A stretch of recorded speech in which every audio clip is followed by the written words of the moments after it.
Saludos y bienvenidos a esta inmersión profunda. Hoy vamos a desgranar la compleja anatomía y las lesiones del cuello. Nos vamos a apoyar en unos apuntes muy detallados que la verdad son muy completos.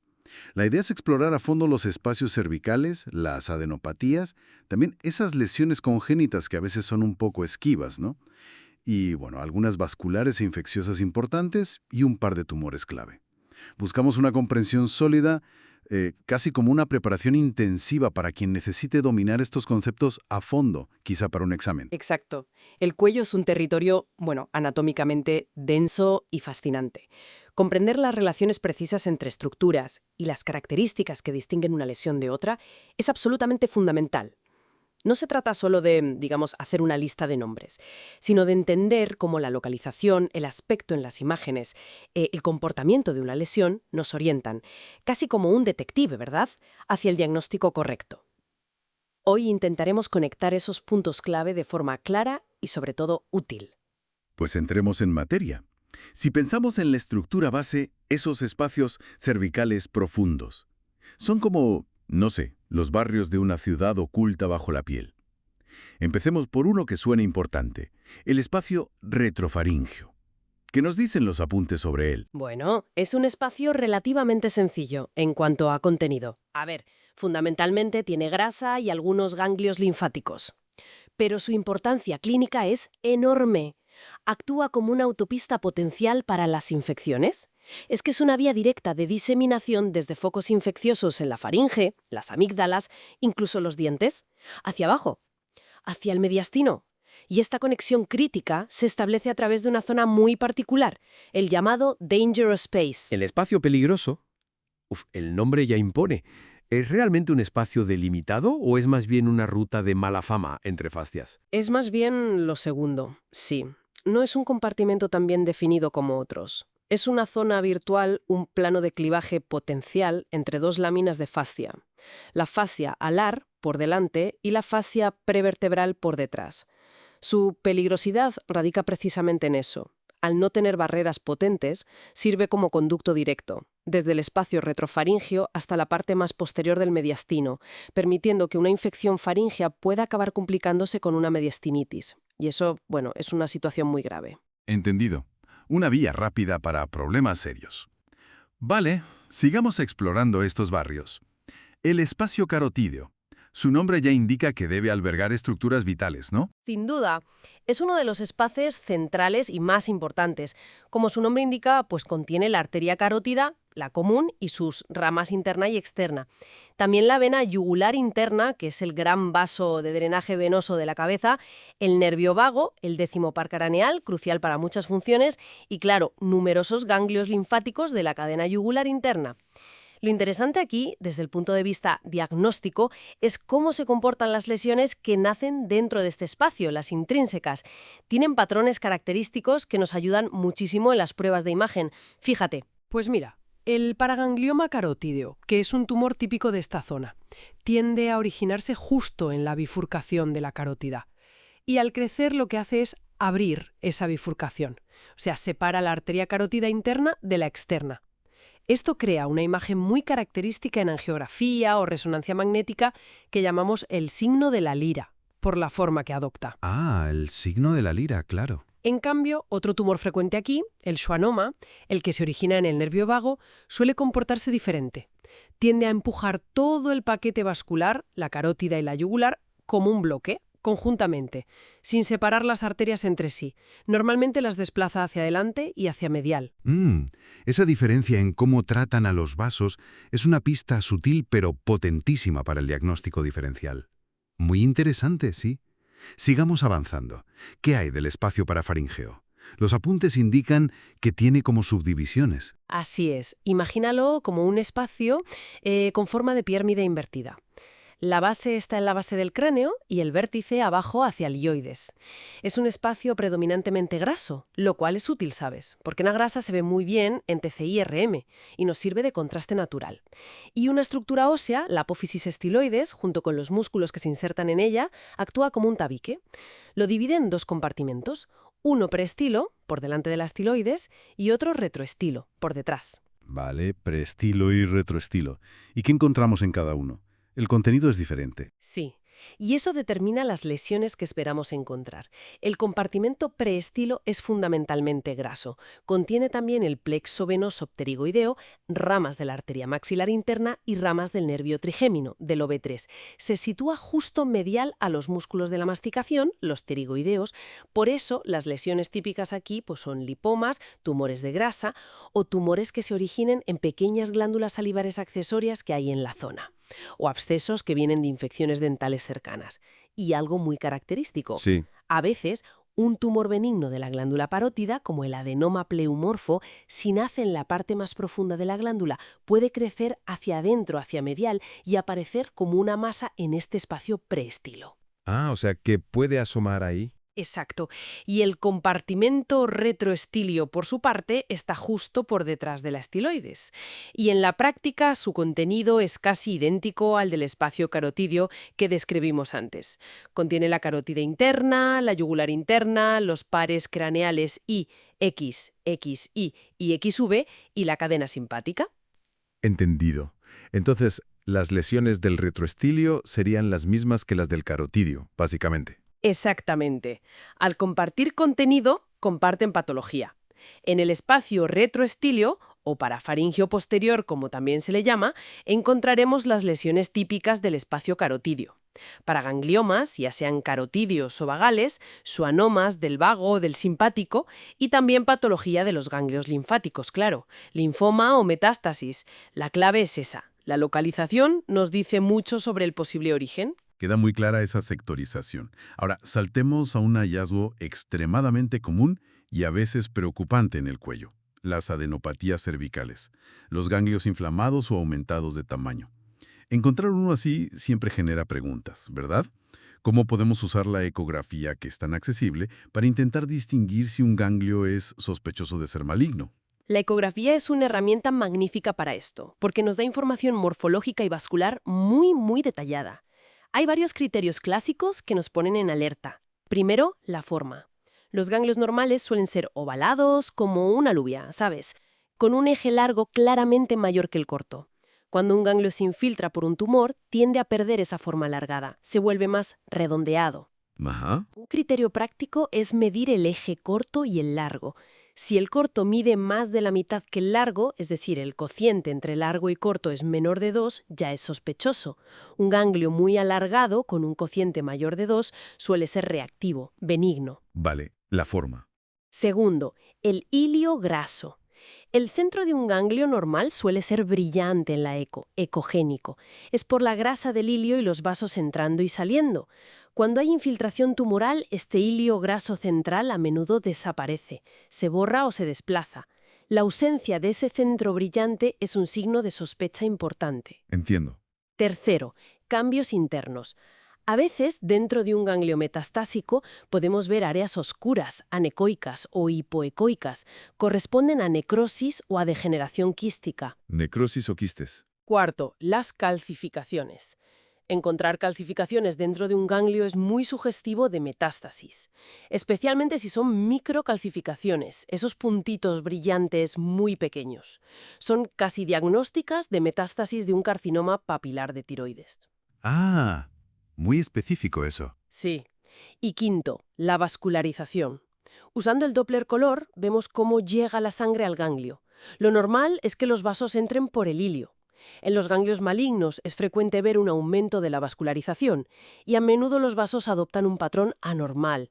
Entran por la periferia, por la cápsula o forman una red caótica, desorganizada, en lugar de seguir el patrón ordenado del hilio. Es fascinante cuánta información se puede extraer con la ecografía. Pero bueno, incluso con todos estos signos, a veces la duda persiste, ¿no? Si un ganglio sigue siendo sospechoso tras la ecografía, ¿cuál es la estrategia más eficaz para llegar a un diagnóstico definitivo? En ese escenario, la combinación de ecografía con una punción-aspiración con aguja fina, PA-AF, guiada por la propia ecografía en tiempo real, es la técnica de elección, sin duda. Tiene una sensibilidad y especificidad altísimas para obtener un diagnóstico citológico, es decir, pinchamos el ganglio sospechoso bajo visión directa ecográfica, aspiramos una pequeña muestra de células y el patólogo las analiza al microscopio. Su precisión diagnóstica diagnóstica supera a la de la simple exploración física, o incluso a la de pruebas de imagen más complejas como el TC o la RM si no van acompañadas de una biopsia. Es mínimamente invasiva y nos da una respuesta muy fiable sobre si hay malignidad o no. Una herramienta clave, entonces, la PAF guiada. Antes de dejar los ganglios, una pequeña precisión anatómica, que a veces genera confusión. El nivel 6 ganglionar. ¿Dónde ubicamos exactamente este nivel? Es una puntualización importante, sí, porque es una zona quirúrgica y oncológicamente muy relevante. El nivel 6 corresponde al compartimento central del cuello. Es el espacio que queda en la línea media y paramedia, entre las dos arterias carótidas, que serían los límites laterales, por debajo del hueso hioides, que es el límite superior, y por encima de la escotadura del esternón, el límite inferior. Dentro de este compartimento están los ganglios que acompañan a la tráquea y a la laringe, los pretraqueales, los paratraqueales, situados en el surco entre tráquea y esófago, y los prelaringios, también llamados ganglios del Delphian, justo delante de la membrana cricotiroidea. Es crucial recordar, y esto es importante, que este nivel 6 es parte del cuello, no pertenece al mediastino superior. Vale, no mediastino. Exacto. Drena estructuras como la glándula tiroides, la laringe, la hipofaringe, la tráquea cervical. Por eso es tan importante en el cáncer de estas localizaciones. Clarísimo. Dejemos ahora los ganglios y la patología adquirida para explorar otro capítulo frecuente en el cuello. Las lesiones quísticas congénitas. Problemas que vienen de fábrica, por así decirlo. El quiste del conducto tirogloso es quizá el más famoso, ¿no? Sin duda, es la lesión quística congénita más habitual en el cuello.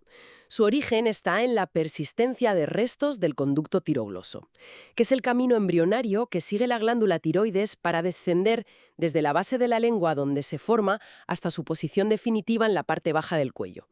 La clave absoluta para sospecharlo es su localización. Está siempre en la línea media del cuello o muy pegado a ella.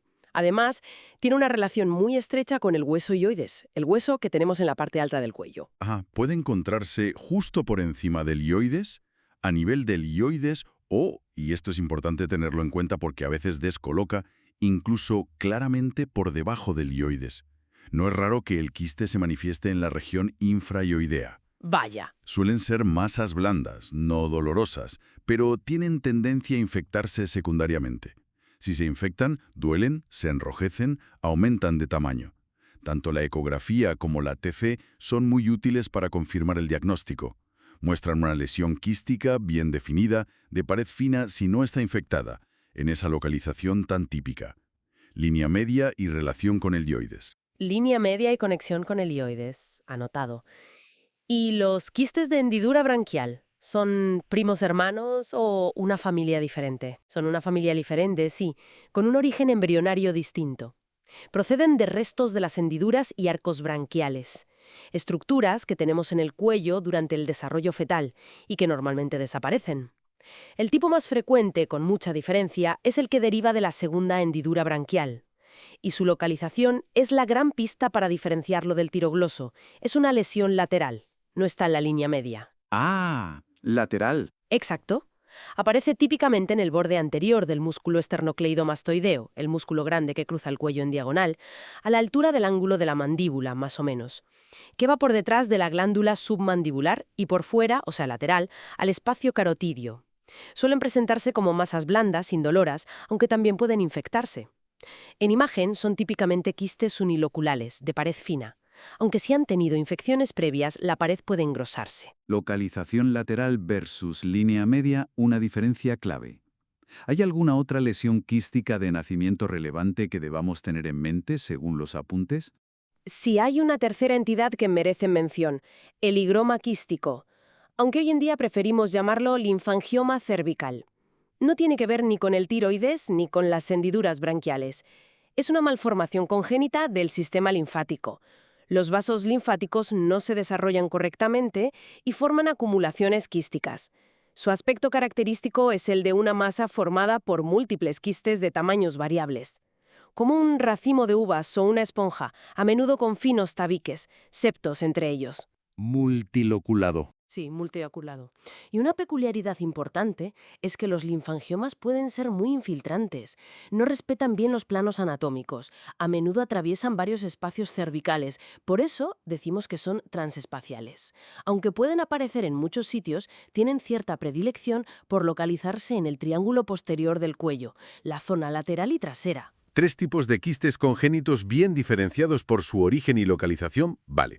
Cambiemos ahora el foco hacia problemas vasculares e infecciosos específicos del cuello, algunos con nombres propios y bastante serios. ¿Qué es exactamente el síndrome de Lemierre? El síndrome de Lemierre es una de esas entidades que hay que conocer porque, aunque no es muy frecuente, puede ser devastadora si no se reconoce a tiempo. Se trata de una tromboflebitis séptica de la vena yugular interna. Es decir, se forma un coágulo, un trombo, infectado dentro de la vena yugular interna y la pared de la vena se inflama. Lo característico es que suele ser una complicación de una infección relativamente común de la orofaringe, como una amigdalitis o una faringitis, aunque también puede originarse en infecciones dentales.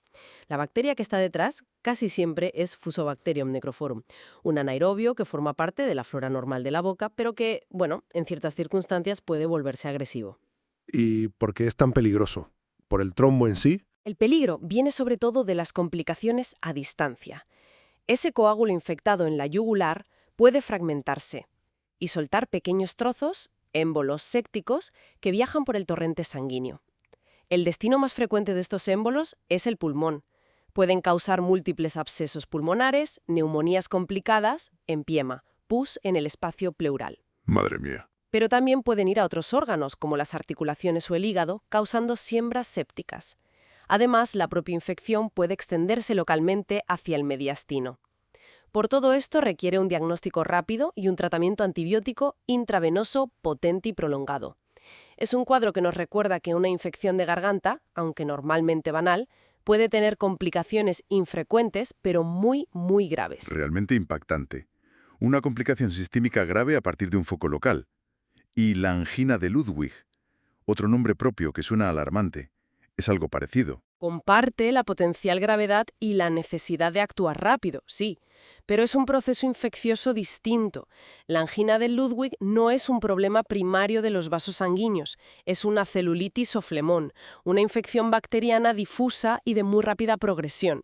Afecta específicamente a los tejidos blandos del suelo de la boca, involucra de forma bilateral y simultánea los 3 espacios de esa zona: el submandibular, debajo de la mandíbula, el sublingual, debajo de la lengua, y el submentoniano, debajo del mentón. Todo el suelo de la boca. Exacto. Y el gran peligro inmediato aquí es la vía aérea. La inflamación masiva y el edema de todos estos tejidos empujan la lengua hacia arriba y hacia atrás, puede obstruir la faringe y causar asfixia en muy poco tiempo. Por eso se considera una emergencia médica absoluta. Requiere asegurar la vía aérea y tratamiento antibiótico agresivo. Es crucial recordar que es una condición infecciosa casi siempre secundaria a una infección dental, típicamente de los molares inferiores. No tiene nada de congénito. Infecciosa, no congénita. Vale. Un detalle adicional. Aunque es una inflamación difusa, si se forman colecciones de pus, abscesos, dentro de este cuadro es más habitual encontrarlos en el espacio submandibular que en el sublingual. 2 infecciones con nombres históricos que nos alertan sobre la rapidez con la que una infección en cabeza-cuello puede comprometer funciones vitales. Muy bien. Para ir completando este análisis exhaustivo del cuello, centrémonos ahora en 2 tumores importantes que a veces pueden plantear retos diagnósticos. Empecemos por el paraganglioma, que también recibe nombres como tumor glómico o quimiodectoma. Los paragangliomas son tumores fascinantes desde el punto de vista biológico. Son tumores neuroendocrinos, o sea, derivan de células con características tanto nerviosas como endocrinas.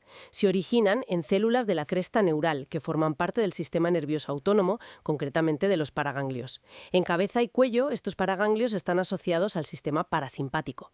El paraganglioma más frecuente con diferencia en esta región es el paraganglioma carotidio. Nace en el cuerpo carotidio, una pequeña estructura situada justo en la bifurcación de la arteria carótida común y que funciona como quimiorreceptor, ¿sabes? Sensa los niveles de oxígeno en sangre. Hay otras localizaciones menos comunes, pero también características. El paraganglioma yugular, que nace en el foramen yugular, en la base del cráneo, el timpánico, en el oído medio, y el vagal, que sigue el trayecto del nervio vago, normalmente un poco más arriba que el carotidio. ¿Y qué características los definen las pruebas de imagen? Mencionaste antes el signo de la lira para el carotidio. Exacto. Además de esa relación anatómica específica con los vasos, el signo de la lira en el carotidio, la característica fundamental que define a todos los paragangliomas es su extrema hipervascularización. Son tumores llenos de vasos sanguíneos, muy vascularizados. Esto se traduce de forma muy típica en las imágenes, sobre todo en resonancia magnética, en RM. En las secuencias T1 a menudo muestran una apariencia heterogénea que se describe clásicamente como en sal y pimienta. ¿Sal y pimienta? Sí.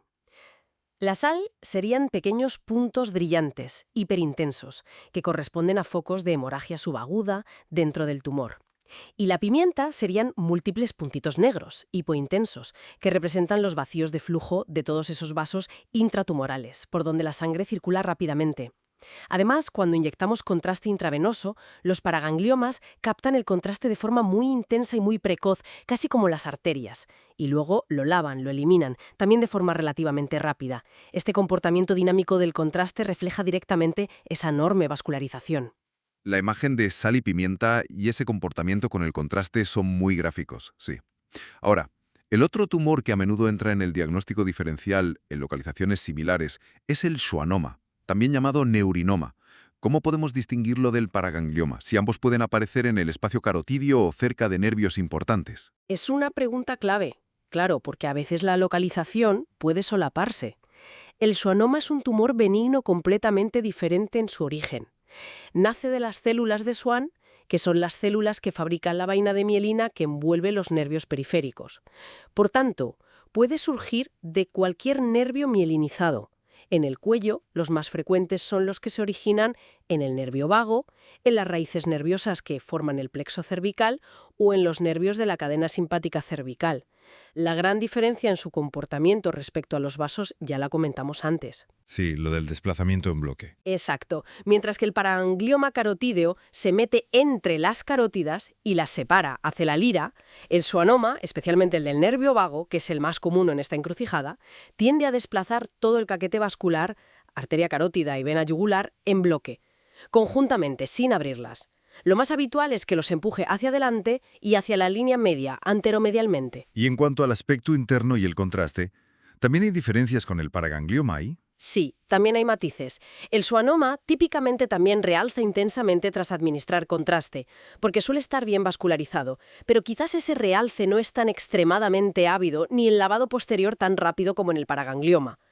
Es más, una característica bastante frecuente de los schwannomas, sobre todo cuando alcanzan cierto tamaño, es que presenten áreas de degeneración quística o necrosis en su interior. Ah, ¿quistes dentro? Sí, estas zonas quísticas pueden ser bastante grandes y llamativas, algo que es menos común de ver en los paragangliomas. Por lo tanto, si resumimos las claves para diferenciarlos por imagen serían: 1. La relación con los vasos.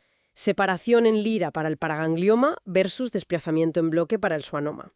2. El patrón de realce tras contraste, muy ávido con lavado rápido y posible sal y pimienta en paraganglioma versus intenso pero quizás más sostenido en schwannoma. Y 3. La presencia de degeneración quística interna, más frecuente y marcada en schwannomas. Analizando estos tres aspectos en conjunto, normalmente podemos llegar a diferenciarlos con bastante fiabilidad. De acuerdo, creo que hemos cubierto una enorme cantidad de información sobre los espacios, los ganglios y una variedad considerable de lesiones del cuello. Ha sido un recorrido denso, como exige la materia, pero espero que clarificador, sobre todo si alguien se está preparando. Si tuviéramos que destilar la esencia de todo lo discutido, pensando en alguien que necesita retener lo fundamental, ¿cuáles serían las ideas fuerza? Pues yo me quedaría con dos ideas principales. La primera es la importancia crítica, casi diría obsesiva, de la localización anatómica precisa dentro de los espacios cervicales profundos. Cada uno de estos espacios, retrofaringio, carotidio, parafaringio con sus subdivisiones pre- y retroestilia, tiene un carné de identidad, digamos, definido por las estructuras que contiene normalmente. Y conocer ese contenido nos permite predecir qué tipo de patologías vamos a encontrar preferentemente en cada localización. Saber dónde está una lesión es el primerísimo paso para acotar la lista de posibilidades diagnósticas. El dónde es clave. fundamental. Y la segunda idea clave es prestar atención minuciosa a las características específicas en las pruebas de imagen.